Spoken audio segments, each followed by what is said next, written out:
Okay, so the next multiplication method that we're going to be discussing is the partial products method.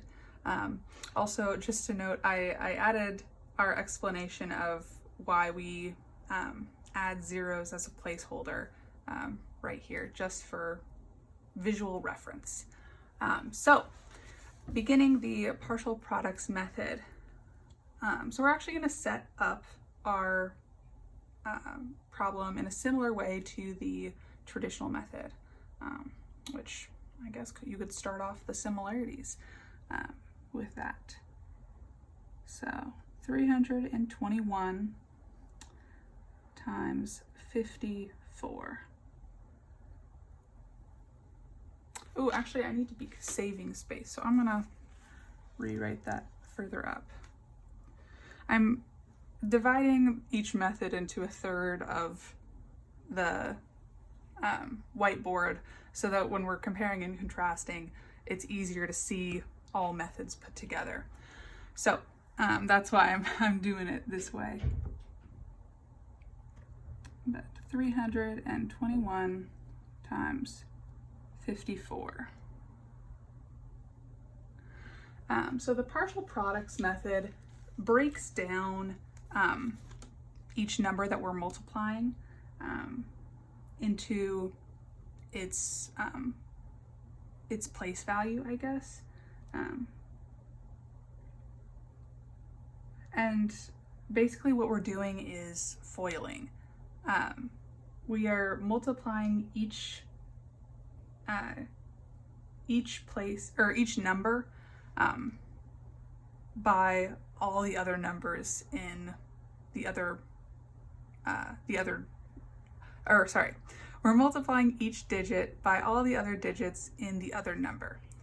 So for example, first actually let's break down our numbers.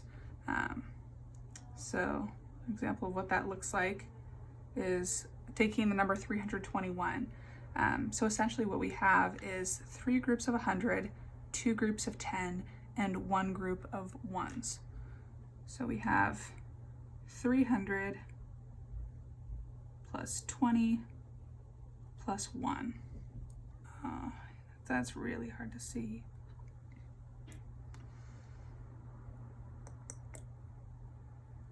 I'm going to keep it. But just know 300 plus 20 plus 1. And we have 54, which is 5 groups of 10 and 4 ones. So we have 50 plus 4. So I mentioned that the partial products method is very similar to foiling, because that's essentially what we're doing. So we'll take each number. We're going to do 50 and 4, but we'll start with 4, and we will multiply it 4 times 1, 4 times 20, and 4 times 300.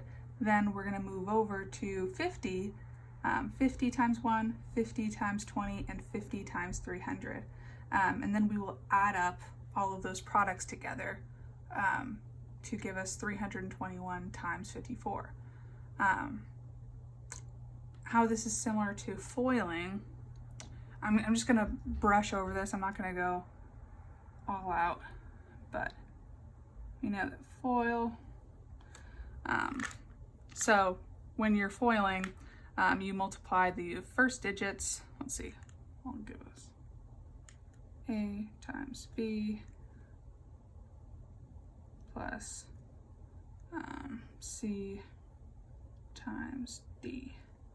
So foiling stands for first, outside, inside, last. So if we were foiling A times B plus C times D, we would do A times C. Then we would do, so those are our first 2 digits. We do our outside, A times D.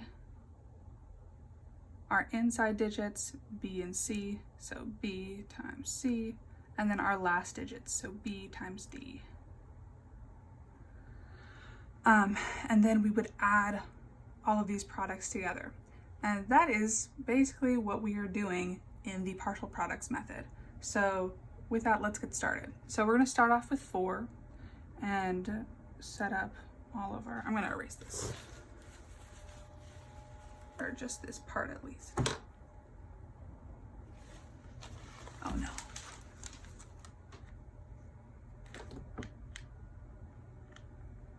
Okay, there we go. Sorry, I have to keep this whiteboard aligned because otherwise I can't see what's on the screen, so I have to make sure that you're able to see every part of the screen. So, starting off with 4. So 4 times 1. I'm just going to list all of the equations that we have to do and then actually do the operations, just because it's easier for me. So the first thing we'll do is 4 times 1. The second thing we'll do is 4 times 20, and we'll do 4 times 300. Oops, not 30.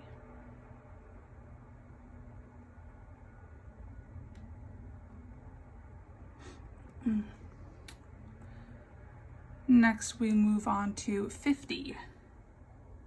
So we'll start off with 50 times 1, then go on to 50 times 20, and last 50 times 300.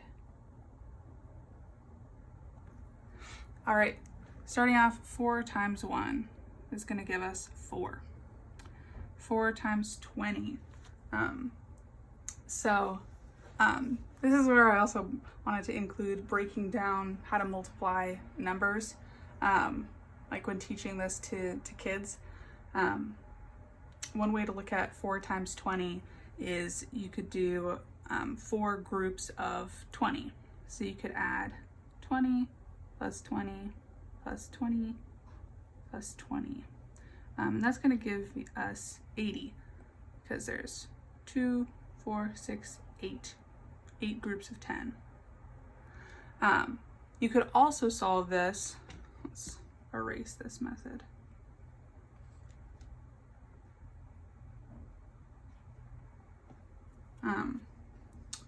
By looking at adding 4 times 10 plus 4 times 10. So two groups of 4 times 10. So that would look like 4 times 10 plus 4 times 10. Just because 10 is an easy number to work with, because when you multiply by 10, you're just adding on a 0 because it's because of the base 10 system, you're just adding on a place value. So 4 times 10 is equal to 40. So 40 plus 40 is going to give you 80. All right, 4 times 300. So again, we could go with the method of 4 groups of 300, adding 300 plus 300 plus 300 plus 300, or we could look at it as 3 groups of 4 times 100, because we know that 300 is just 3 groups of 100. So we could also look at this as 3 groups of 4 times 100, which I like better. So 4 times 100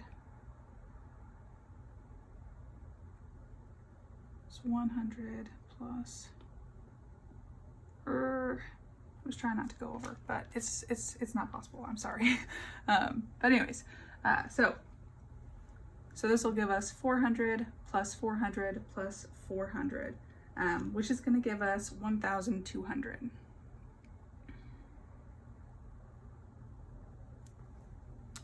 So 50 times 1, we don't really need to break that one down. It's 50, because it's 50 groups of 1.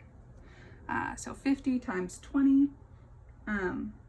we could also look at that as similar to 4 times 20, two groups of 50 times 10, which I like.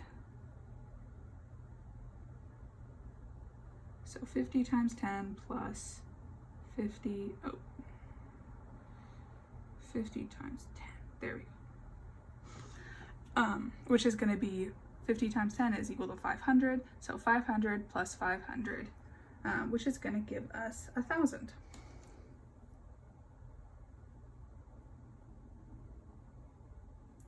And then last, 50 times 300, which is a big number. So we're gonna use the same method that we used for 4 times 300 and look at this as three pairings of 50 times 100. So 50 times 100 plus, I'm gonna do it this way, 50 times 100 plus 50 times 100, which is going to be 50 times 100 is equal to 500, no, 5,000, not 500. So 5,000 plus 5,000 plus 5,000 is going to give us 15,000.